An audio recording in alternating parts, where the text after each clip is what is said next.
Bonjour à tous, bienvenue sur Séphiroth et compagnie.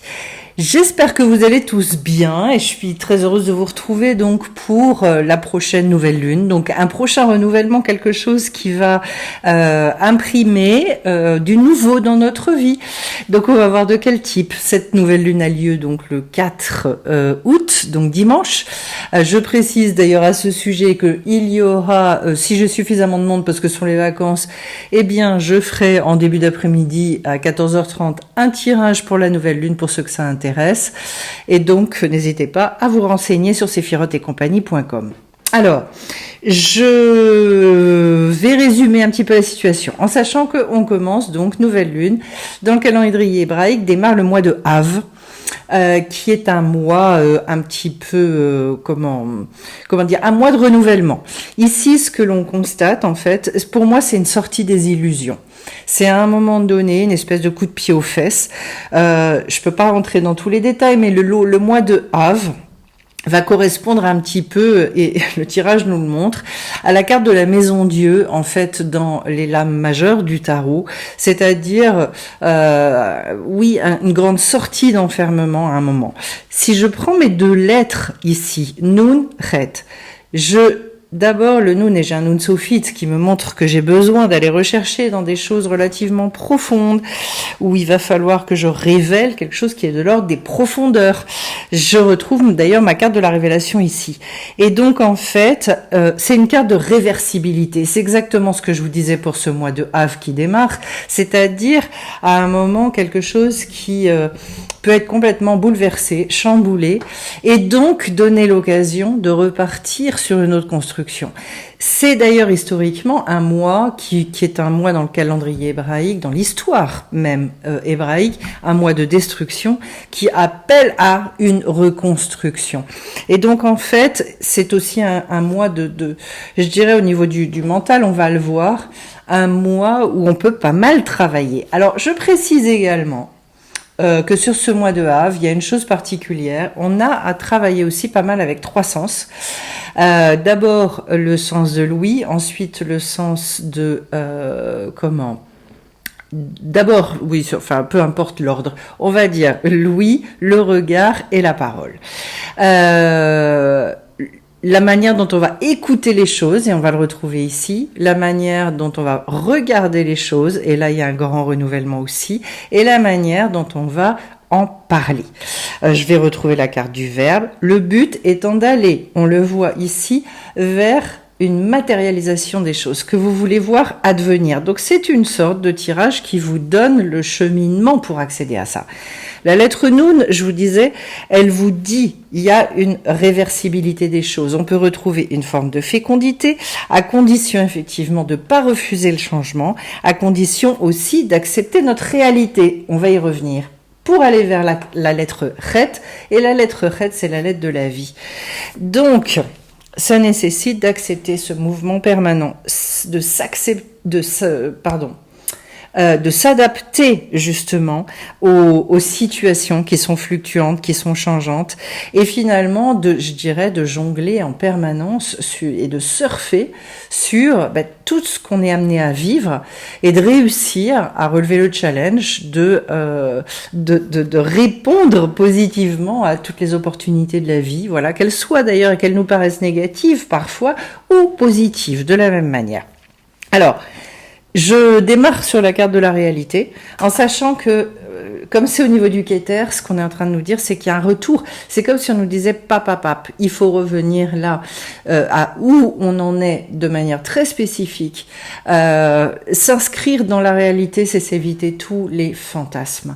Et je sais que c'est pas toujours facile, d'abord parce qu'il y a des fois on est fâché avec notre réalité et qu'on aimerait bien qu'elle soit tout autre. Eh bien, ce qu'on nous dit là, c'est au contraire aller puiser là-dedans, parce qu'en fait, il y a des trésors insoupçonnés. Si vous acceptez que vous partez de là, vous allez voir, ça va complètement dégager. Pour ça, on a besoin de révélation.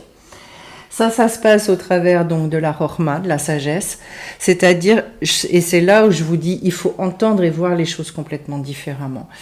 La Chorma, c'est accéder à une sagesse en étant à l'écoute, en travaillant, en s'instruisant, en étudiant, pour pouvoir, et des fois en étant guidé naturellement. Alors guidé en direct, si vraiment on a cette possibilité-là et ce niveau-là, je dirais, mais de toute façon, on ne peut être guidé qu'à partir du moment où on étudie des textes extrêmement profonds, sinon il n'y a pas possibilité d'avoir justement cette insémination extérieure qui va venir complémenter nos manques, nos carences, notre ignorance, etc.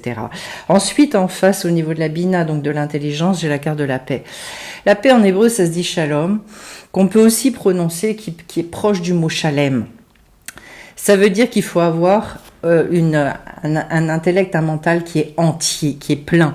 C'est-à-dire ne pas se faire de cadeaux, aller regarder les choses, comme je vous le disais tout à l'heure, dans leur vérité la plus pure. Être entier dans sa tête, c'est quoi?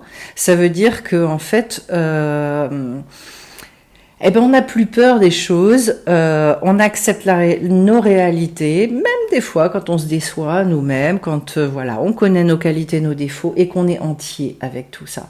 Et du coup, on est dans la paix, on est rasséréné par rapport à ça. Avoir un mental en paix, c'est quelque chose, il y en a beaucoup qui paieraient cher pour ça et ça s'obtient mais ça se travaille. Quand on a ça, alors à ce moment-là, on arrive à la carte du trône. Le trône, c'est quoi? C'est réussir justement à incarner cette royauté. Ne plus avoir cette sensation de subir la vie, mais au contraire, allez hop, j'y vais, je prends la vie à bras le corps.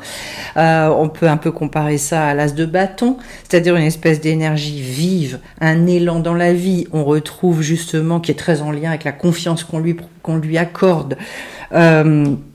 Tant qu'on n'est pas, je dirais, qu'on n'a pas incarné cette royauté dans notre vie, ça veut dire qu'en fait on n'avance pas. Ça veut dire que on est sans arrêt, dépendant des circonstances extérieures. Est-ce que ça va bien se passer, pas bien se passer? Et en fait, on n'avance que par à-coup, par peur. Un coup on avance, un coup on recule. L'annonce qu'on nous dit au niveau du Da'at, donc c'est d'avancer avec un espèce de discernement incroyable. Et donc besoin de s'appuyer vraiment sur des profondes révélations, de partir avec des évidences dans votre vie. Voilà. Si je vais maintenant sur les midot, alors très intéressant parce que Chesed et Gvura, donc le côté générosité, bonté, etc. et de l'autre côté la rigueur et la limite, j'ai la balance et l'équilibre. La balance demande à ce qu'on redéfinisse les choses. Elle nous dit, oh là, attention, parce qu'a priori, il y a des choses qui sont pas justes. Et donc, à l'image de la justice, il va falloir faire attention. Est-ce que d'abord, toutes les bontés que je fais, ce sont vraiment des bontés? Pourquoi je les fais? Allez rechercher vos intentions, peut-être par rapport à ça, parce qu'il y a des fois, c'est plus de la peur qu'autre chose. Voilà. Donc, attention, rechercher les intentions, réfléchir. La balance demande à réfléchir. C'est quoi la bonté véritable que je suis capable de m'accorder ou d'accorder aux autres? Et de l'autre côté, j'ai l'équilibre. Donc, de toute façon, on n'y échappe pas, en sachant que l'équilibre nous dit qu'il faut rester stable dans le mouvement.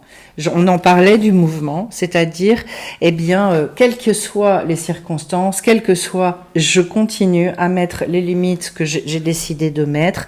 Et puis, ça vous dit aussi que quelque part, il y a à stabiliser quelque chose. Pourquoi au niveau de la Gvura? C'est au niveau de votre force. Est-ce que vous êtes suffisamment fort? Ou est-ce qu'un jour vous êtes fort, le lendemain, c'est un peu le bazar? Attention à ça. Le soleil maintenant, c'est la carte du centre principale. Si vous voulez, ça incarne vraiment cette puissance masculine, le soleil. Si vous voulez vraiment avancer, allez rechercher cette force masculine qui est en vous, qui est une force de positionnement, mais aussi d'accepter de briller, de montrer sa lumière, d'être chaleureux, etc. Ensuite, les deux cartes qui suivent. J'ai la carte de l'éther avec celle du voyageur. Au niveau du Netzar, l'éther nous montre que si vous voulez pouvoir perdurer, il faut que vous ayez conscience qu'il y a un monde invisible et que vous travaillez avec lui. Si vous voulez tout faire par vos forces, vous allez vous casser la figure et justement, vous comptez trop sur vous-même et pas assez sur le monde invisible. Donc un mois particulièrement où il faut faire attention à ça pour renouveler nos forces. Et en face, la carte du voyageur qui nous montre qu'on peut accéder à d'autres dimensions au niveau du Hod, c'est-à-dire de la reconnaissance, c'est-à-dire dire un grand oui à la vie, savoir la remercier et savoir regarder toutes ces bontés et ce bonheur et cette générosité qu'elle a vis-à-vis de nous. La carte du voyageur, justement, c'est une carte assez élevée. De toute façon, et si on se renouvelle comme on le voit ici, ça veut dire qu'à un moment, la posture qu'on a face à la vie devient et rentre dans ce regard-là, qui est un regard, je dirais, mais de guerrier, en fait. Un guerrier, un regard fort, un regard positif, un regard reconnaissant. On le connaît, hein, la puissance de la reconnaissance. Et puis derrière, au niveau du Yesod, j'ai le verbe. Eh bien, je vous parlais tout à l'heure de cette nécessité de faire attention à vos paroles. La base de tout, c'est attention à nos paroles, parce que ce sont elles qui justement nous mènent à matérialiser telle et telle chose. Donc, surtout si vous êtes en vacances, eh bien, essayez de vous faire ce cadeau, de faire attention à vos paroles, et je dirais même à vos pensées vis-à-vis de vous-même et vis-à-vis des autres, et de nettoyer tout ça. Ensuite, je vais vers la matérialisation au niveau de la Malchut. Eh bien, cette matérialisation, c'est tout ce que justement je suis venue réaliser dans ce monde, avec tout ce qu'on a dit là, peuvent apparaître des choses qui pour l'instant sont bloquées, soit à cause d'un mauvais regard, soit à cause d'une mauvaise écoute, une mauvaise interprétation, soit à cause de mauvaises paroles. Voilà. Et donc, accès à la vie. J'adore le lien entre réalité et matérialisation. Je spécifie juste une petite chose, c'est que la matérialisation, elle passe par des prières, elle passe par des demandes à l'univers. C'est tout l'objet aussi de la carte de l'éther, c'est-à-dire jusqu'où est-ce que moi, je parle, je suis en communication et en connexion avec le monde invisible, ou alors, oui, j'y crois une fois de temps en temps, et puis c'est tout. Voilà. Donc là, c'est comme une espèce d'accroche qui a besoin de développer. J'espère que ce petit tirage va pouvoir vous donner tout un tas de pistes de travail qu'on va pouvoir d'ailleurs agrandir, on va dire, lors du tirage du dimanche 4. Donc n'hésitez pas à vous renseigner, à venir vers moi pour savoir justement comment, s'il y a suffisamment de gens, etc. Donc contactez-moi ceux qui souhaitent participer. Je vous souhaite un très très beau mois de Av, donc un très très beau mois d'août, et puis plein de belles choses à chacun d'entre vous. Bye bye.